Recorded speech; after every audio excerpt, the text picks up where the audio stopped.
I don't know how much of our discussion of the papers you've been able to hear so far this morning, but obviously hot topic is the Clapham chemical attacker Abdul Ezedi, and it begs one question: why on earth was he able to appeal 3 times, and in this third appeal was the judge granting him asylum even though he was a convicted sex offender and had 2 previous cases thrown out?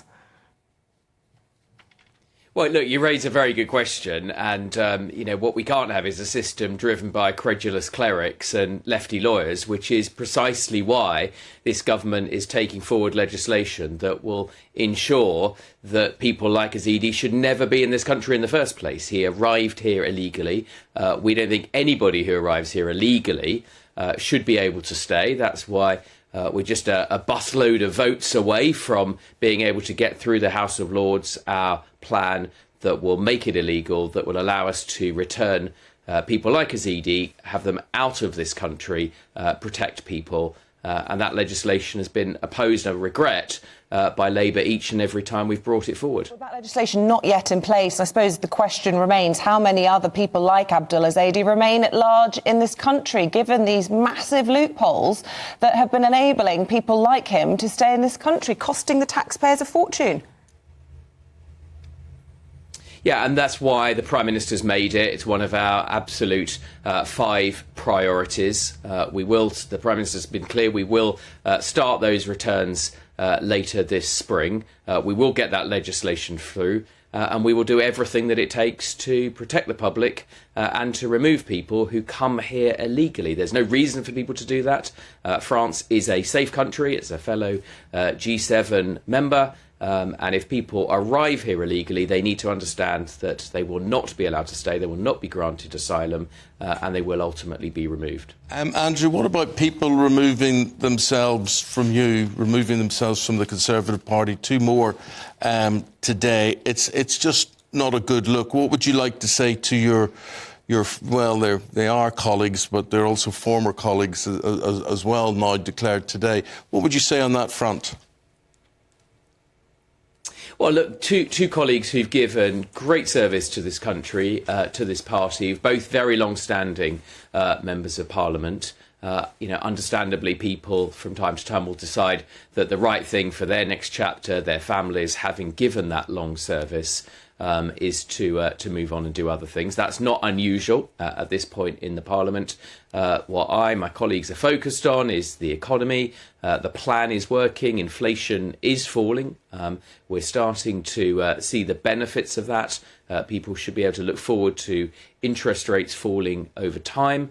And that's what this government is focused on. So, of course, in a large, any large organisation, you're going to see people at different points in their careers. It's because it's a sinking ship, isn't it? I mean, the 60 MPs saying they're not going to stand again. They know that a lot of them just frankly can't win in their constituencies. No, I absolutely think that the Conservatives can win the election. There's important things. It's been a difficult number of years. No one foresaw the COVID pandemic. Nobody saw Russia's invasion of Ukraine. So it's been difficult for everybody in the country. I understand that.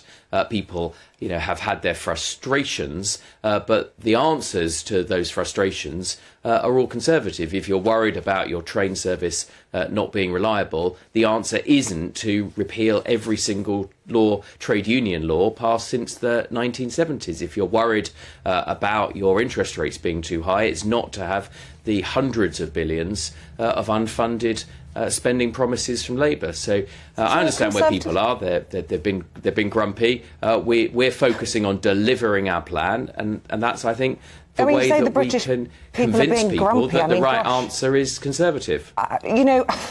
Are the answers all Conservative? You've been 14 years in power. You look at the waiting list. One of Rishi Sunak's 5 pledges was to cut the waiting list. The King's Fund and Nuffield Trust today saying the public think they're in a toxic relationship with the health service. 1 in 4 saying that they have lost faith in it and that confidence is the lowest on record.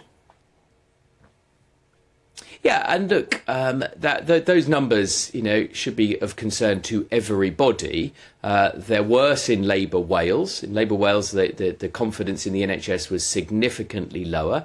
But those numbers aren't good for anybody, don't get me wrong. But for the last 4 consecutive months, waiting lists have fallen.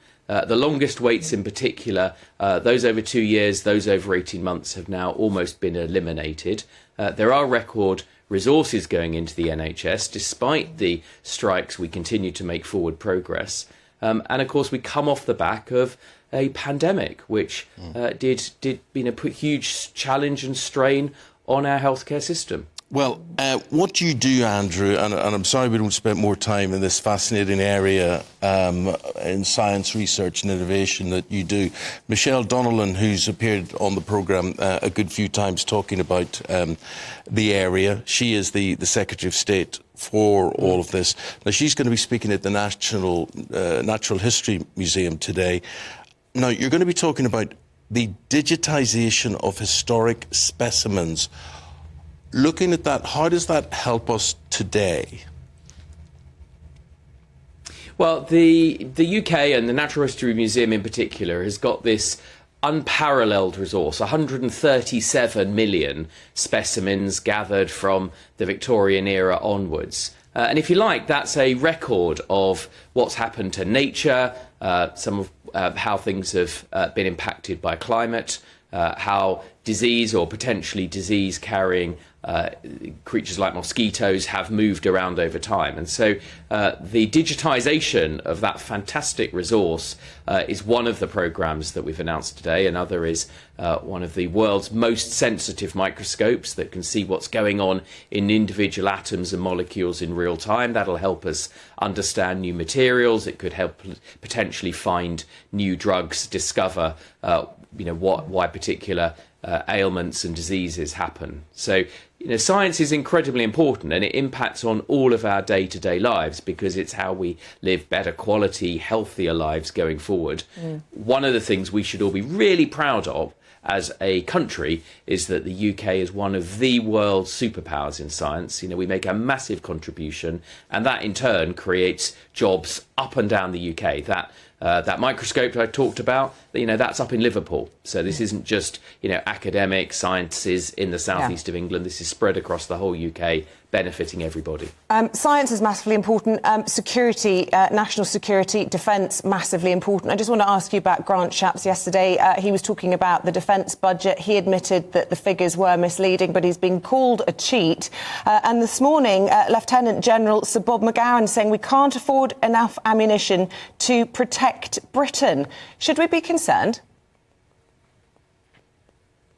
Well, I think everybody is concerned about defence, no more so than this government. That's why we've put unprecedented resources, as well as providing the second largest amount of military aid and support to Ukraine, which is the nearest hot war in the continent of Europe. So, of course, everybody should be concerned, and this government is committed to increasing the levels that we spend on defence up over time. That has to be balanced with the affordability of doing that.